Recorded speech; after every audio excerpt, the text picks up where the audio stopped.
दोस्तों नमस्कार, स्वागत है आपका यूट्यूब चैनल ईबीटेक में। आज है 5 मार्च 2025 और जान लेते हैं आज की महत्वपूर्ण खबरें जो आज के प्रमुख समाचार पत्रों पर छाई हुई हैं और आप लोगों के लिए बहुत ही इंपॉर्टेंट हैं। सबसे पहले यहाँ पर देखिए अपडेट के रिजल्ट संग जारी हो, अंतिम उत्तर कुंजी। यूपी पीसीएस परीक्षाओं को लेकर के यहाँ पर बताया गया कि प्रतियोगी छात्र संघर्ष समिति की ओर से मुख्यमंत्री को पत्र लिख करके लोक सेवा आयोग में व्याप्त अव्यवस्था में हस्तक्षेप करने की मांग की गई है। समिति के अध्यक्ष अवनीश पांडे ने कहा कि आयोग अपने ही पूर्व में लिए गए निर्णय का उल्लंघन कर रहा है। आयोग को परिणाम के साथ ही अंतिम उत्तर कुंजी जारी करनी चाहिए। आरोप है कि 2024 पीसीएस प्री की परीक्षा में लगभग 12 प्रश्नों पर छात्रों ने अपनी आपत्ति दर्ज कराई थी, परंतु छात्रों की आपत्ति पर क्या निर्णय लिया गया इसका आयोग की ओर से सार्वजनिक कुछ भी नहीं किया गया और रिजल्ट घोषित कर दिया गया। इसके फलस्वरूप 76 प्रश्न सही करने वाला छात्र प्रारंभिक परीक्षा उत्तीर्ण हो गया और 82 से लेकर के 84 प्रश्न सही करने वाला छात्र प्रारंभिक परीक्षा में अनुत्तीर्ण हो गया। तो ये छात्रों के आरोप है कि 76 प्रश्न करने वाला सही है, पास है, और 82 से 84 प्रश्न करने वाला फेल है। तो ये कैसे हो सकता है? तो जाहिर सी बात है, यहाँ पर छात्रों का कहना है कि हर परीक्षा में, हर भर्ती में ये होता है कि रिवाइज्ड आंसर की जारी की जाती है। जिन प्रश्नों पर आपत्तियां होती हैं उसमें आयोग या बोर्ड अपना निर्णय देता है कि जो आपने चैलेंज किया था या प्रश्न वास्तव में सही है या गलत है। लेकिन लोक सेवा आयोग ने पीसीएस परीक्षा में रिवाइज्ड आंसर की जारी नहीं की है, इसी वजह से छात्र यहाँ पर परेशान है और ऐसा हर साल लोक सेवा आयोग करता है। ये व्यवस्था वास्तव में सुधरनी चाहिए।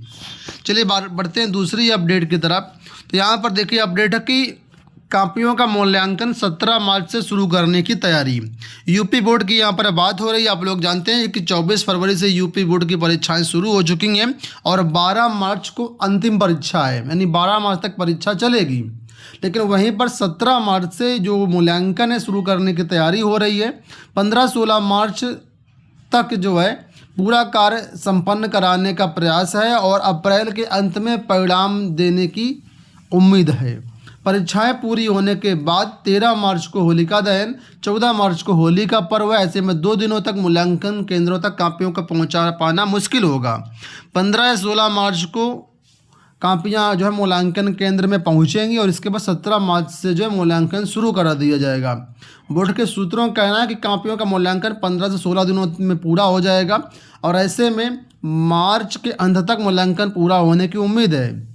और मूल्यांकन कार्य समय से पूरा हो जाता है तो अप्रैल के अंत में या फिर मई की शुरुआत में हाई स्कूल व इंटरमीडिएट का परिणाम जारी कर दिया जाएगा। तो कुल मिलाकर के ये यहाँ पर कोशिश है लोग से यूपी बोर्ड की। वहीं पर आपको बता दें, कल हाई स्कूल में विज्ञान की परीक्षा थी और करीब 2 लाख छात्रों ने विज्ञान की परीक्षा छोड़ दी। इंटर में आज इतिहास की परीक्षा होनी है और करीब 2.5 लाख विद्यार्थी पंजीकृत हैं। पीसीएस से जुड़ी हुई देखिए यहाँ पर एक अपडेट और है कि 12 साल में 7 पीसीएस परीक्षाओं पर विवाद, घिरा आयोग। लोक सेवा आयोग के अभ्यर्थियों का दावा कि 76 प्रश्न सही करने वाले पास और 82 से 84 प्रश्न सही करने वाले अनुत्तीर्ण। तो वही मामला अभी जो मैंने आपको बताया था उसी की यहाँ पर अपडेट है। अमर उजाला की तरफ से यहाँ पर अपडेट है कि 12 साल से ये चक्र है चल रहा है लोक सेवा आयोग का और 7 पीसीएस परीक्षा में इसी तरीके से विवाद है, क्योंकि लोक सेवा आयोग रिवाइज्ड आंसर की या फाइनल आंसर की जारी नहीं करता है। ये यहाँ पर पूरा मुद्दा है। वहीं पर आरओ को लेकर के अपडेट है कि पत्र के माध्यम से ये भी अवगत कराया गया कि नवंबर 2024 में अभ्यर्थियों ने पीसीएस परीक्षा और आरओ परीक्षा को लेकर के व्यापक आंदोलन किया था। इसके बाद सीएम के हस्तक्षेप से छात्रों के हित में निर्णय हो पाया। छात्र पुनः अध्ययन प्रक्रिया में लगे हुए हैं। आयोग ने अब तक आरओ प्रारंभिक परीक्षा 2024 की तिथि घोषित नहीं की है, जबकि आंदोलन की समाप्ति के समय ही आयोग ने कहा था कि हम 1 महीने के अंदर कमेटी की रिपोर्ट जब आ जाएगी उसके बाद परीक्षा की तिथि जारी कर देंगे। लेकिन हाल ये है कि 1 महीना नहीं, लगभग 4 महीने हो चुके हैं, 5 महीने होने वाले हैं, अभी तक कुछ भी नहीं हो पाया। चलिए यहाँ पर पटना से अपडेट है, बिहार से अपडेट है कि सरकार लक्ष्य से अधिक 50 लाख युवाओं को नौकरी रोजगार देगी। विधानसभा में मुख्यमंत्री ने कहा कि लक्ष्य को इस वर्ष चुनाव से पहले पूरा करेंगे। तो मुख्यमंत्री नीतीश कुमार ने कहा है कि वर्ष 2020 में हम लोगों ने 10 लाख नौकरी देने का लक्ष्य रखा था, जिसे बाद में बढ़ाकर के 12 लाख किया गया। वहीं 10 लाख को रोजगार देने के लक्ष्य के विरुद्ध 24 लाख युवाओं को रोजगार दिया गया है। इस साल लक्ष्य से अधिक 50 लाख युवाओं को नौकरी और रोजगार दे देंगे। इनमें 12 लाख सरकारी नौकरी है और 38 लाख रोजगार है। अब तक 9.35 लाख लोगों को सरकारी नौकरी दी गई है।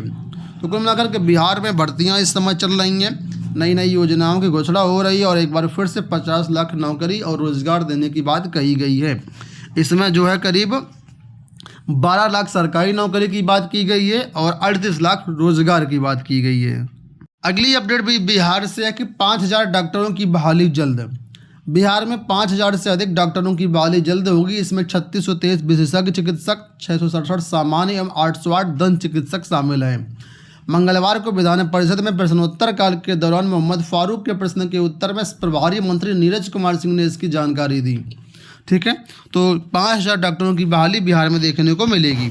इसके साथ अगली हम लोग बात कर लेते हैं यहाँ पर पटना से TRE 3 काउंसलिंग को लेकर के। देखा, छोटे शिक्षकों की काउंसलिंग 18 से 26 मार्च तक।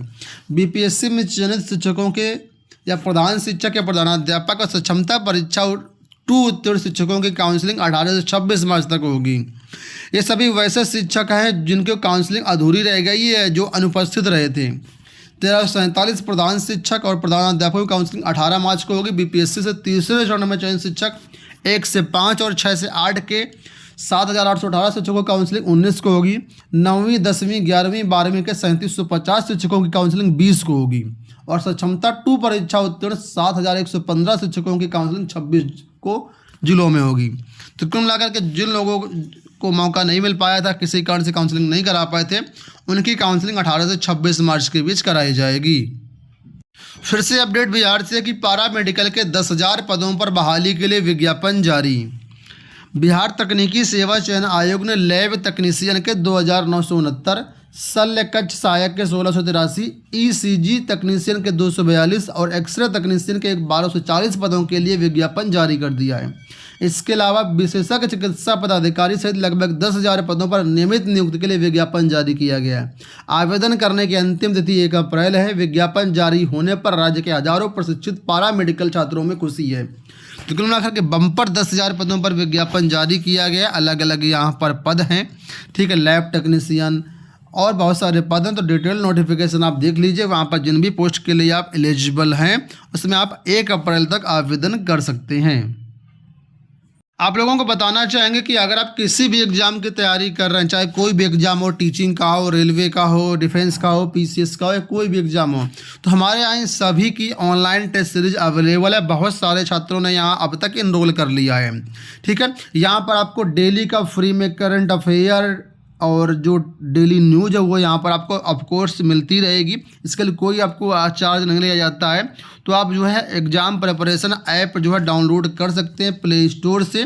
ठीक है, और टीचिंग एग्ज़ाम की हम बात करें तो यहाँ पर super TET, UP TGT, PGT, इसके अलावा CTET, असिस्टेंट टीचर, BPSC, इन सभी के टेस्ट सीरीज अवेलेबल है। आप इनको बहुत नामात्र कोर्स फीस के साथ एक्सेस कर सकते हैं।